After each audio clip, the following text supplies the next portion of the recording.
My name is Mick Gordon and I write the music for DEFECT.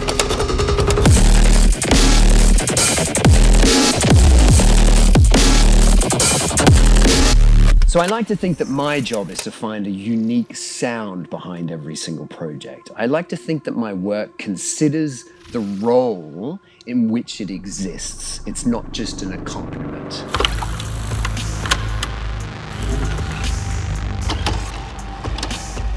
In the same way that the characters embody the universe, the environments embody the universe, the story takes place in this universe, the music that I aim to create should also sound like it comes from that same universe. And music's role is to fill in the aura that's happening around the story and the characters in a way that packages the entire thing up and finds a nice, elegant way to deliver this to the player. When we're able to pull that off, it makes it infinitely more powerful and interesting and compelling as a whole.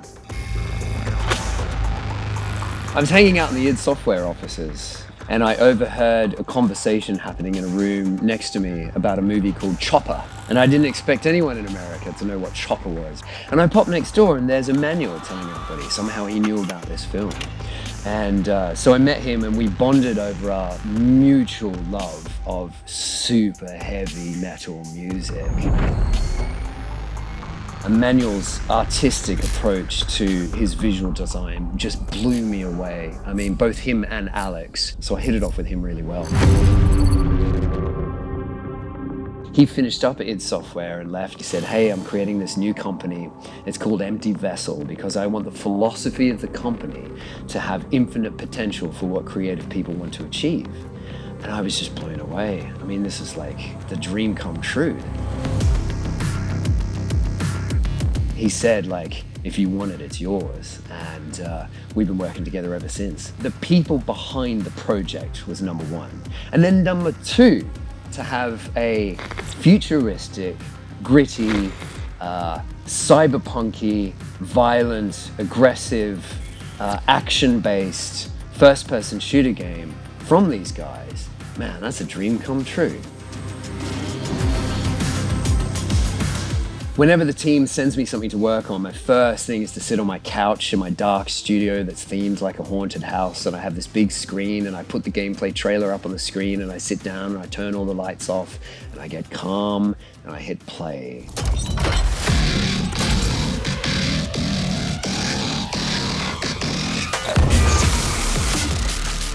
And I watch and I pick up on the pace and I have a little metronome next to me and I start tapping what the pace of the scene feels like. And I make a mental note of what that tempo is going to be. And then I think, what's the emotion that we want to sell here? What are we trying to get across? What are we trying to make the audience feel?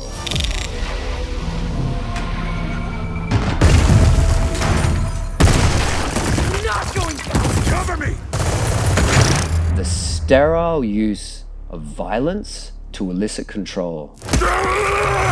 That's what the theme of that scene is. And I have my tempo, and now I have my intention, and now I approach my workstation and I start experimenting.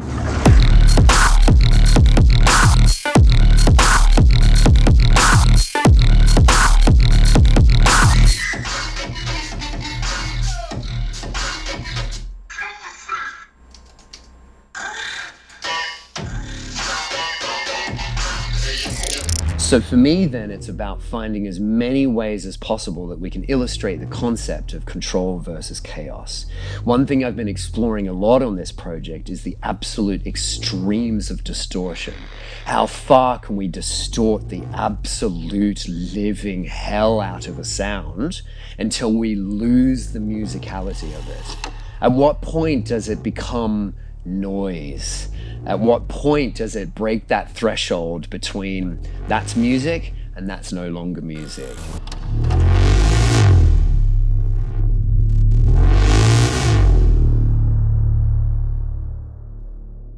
I love getting into really deep, meaningful conversations about creativity. But at the end of the day, the best way to describe it is to put a really cool game next to really cool music. And if you just combine those two things, that works. It's a fail-safe method for making it work. And my job is to keep up the energy and enthusiasm and just trying to keep making cool music to match a cool game.